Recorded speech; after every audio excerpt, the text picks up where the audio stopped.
grossly overpaid professional ball tossers keep telling us, the American people, that their protest against the national anthem isn't in any way geared against our nation or our military. But what they never seem to be able to tell us is what it's actually geared towards. Green Bay Packers quarterback, Aaron Rodgers, and his fellow teammates are no exceptions.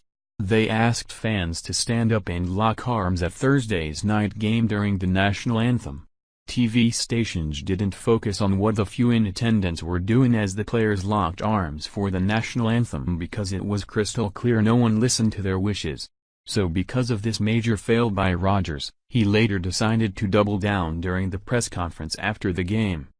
He once again made it very clear that the national anthem protests weren't against our nation or our soldiers. He claimed they were against divisive comments made by our president. Although he was very careful to stop short of calling President Trump by name, he alluded to the fact that Trump had started all this movement.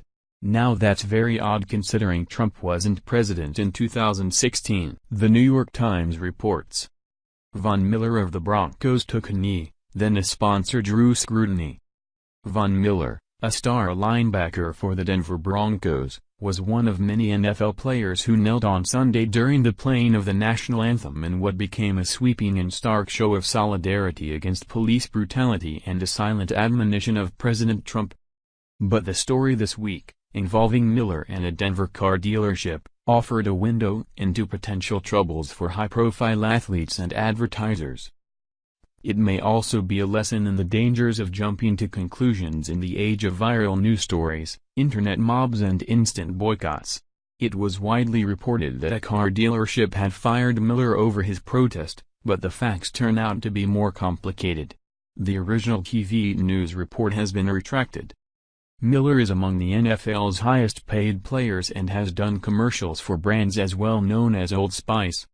Old Spice commercial 2017 Von Miller coach talk video by commercials funny. But it was a Denver car dealership that found itself at the center of a contract tussle that vaulted its name overnight into the national sports conversation. After Trump blasts NFL, players kneel and lock arms in solidarity September 24, 2017. The situation arose Monday morning, just hours after Miller had taken the symbolic knee. At that time, KOAA TV, which delivers news to southern Colorado, reported that Miller had lost an endorsement deal with Phil Long dealerships, specifically Phil Long Ford of Denver. The station later said it had based it on an email sent to media outlets on Monday by the advertising agency that represents Phil Long dealerships. According to the station, the email said, "Please note all Von Miller ads needs to be removed. He is no longer a part of Phil Long." The news report has been removed from KOAA's website. But the Denver Post reported that the station had said the dealership dropped Miller's endorsement because of his protest. Later on Monday, Robert Wilson, a spokesman for Vanguard Sports, which represents Miller, told the station that discussions were underway to renew the linebacker's contract with the dealership but that the dealership said it had decided not to move forward with the contract this year. But he also said Miller had not had a deal in place for months, so the linebacker had not been fired. He declined to comment further Wednesday when reached by the New York Times. A statement released Monday by Phil Long dealerships did little to clarify matters, saying the company had been in the middle of contract renewal with Miller and had not, in fact, fired Von. The statement seemed to both support Miller and express concern about how his conduct reflected on the business. This weekend's events remind us that sometimes we feel that we best represent ourselves, said the statement, which was provided to the Times. We support Von and his First Amendment rights. We know Von and he's a good person.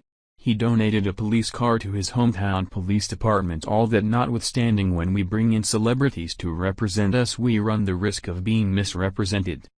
While we can't control the actions of others, the statement continued, we can be responsible for how we support our nation and community. By Monday night, KOAA had posted a story saying it had erroneously reported that Miller had been fired, apologizing for what it called a mistake. By that time, Yelp users had descended onto the site to pillory Phil Long Ford of Denver for firing Miller. On Wednesday, Yelp added an alert that popped up on the dealership's page noting that the business had recently made waves in the news, and that moderators would work to remove both positive and negative posts that appear to be motivated more by the news coverage itself than the reviewer's personal consumer experience with the business. That cleanup process began on Wednesday, Yelp said, so several one-star reviews from earlier in the week remained on the company page as of Wednesday afternoon. "We've seen those," Sean Flynn, chief marketing officer at Phil Long Dealerships, said in a phone interview on Wednesday, "and we continue to respond to them as we see fit." Since Monday, various media outlets have published stories about Miller and the dealership, most with slightly varying interpretations of what happened. Flynn maintained that Miller had not been fired and that the business and athlete were in the middle of another contract negotiation as we speak. Their previous endorsement contract had expired months ago, he said. Flynn also said Miller's choice to kneel on Sunday had no effect on the dealership's relationship with him. Asked later Wednesday whether it was true that the dealership had at some point decided not to move forward with contract negotiations, as Miller's representative had contended on Monday, Flynn issued a second statement to the Times. That statement did not directly address the question, nor whether the public backlash had any effect on the company's view of a future relationship with Miller. It reiterated that Miller was never fired, that he did not lose an endorsement deal over a protest, and that there had been consistent communication with Miller's agent about a deal. On Monday morning, our dealership rotated different TV ads while we were discussing Sunday's situation. However, Vaughn was and still is featured in a number of our marketing assets, the statement said, adding that we look forward to continuing our discussions and working with him in the future. "Wouldn't it be great if more players would lose their sponsorships over this disrespect of our flag, as Von Miller from the Denver Broncos has done? It's time to point out the facts in this whole national anthem mess. The person who started it wasn't the president. It was Colin Kaepernick. When he saw his career ending, his girlfriend, who has ties to radical Islam, convinced him to pull a stunt like this in order to intimidate owners from firing him. Since he couldn't get airtime while sitting on the bench, he decided to get airtime while the national anthem was being played. It didn't work, and once he was let go by the 49ers and not picked up by any other team, he released a statement saying he would stand for the national anthem from now on if any team would hire him. Way to stand up for your so-called principles, dude. Thank you for watching. If you enjoyed this video, then please subscribe to my channel.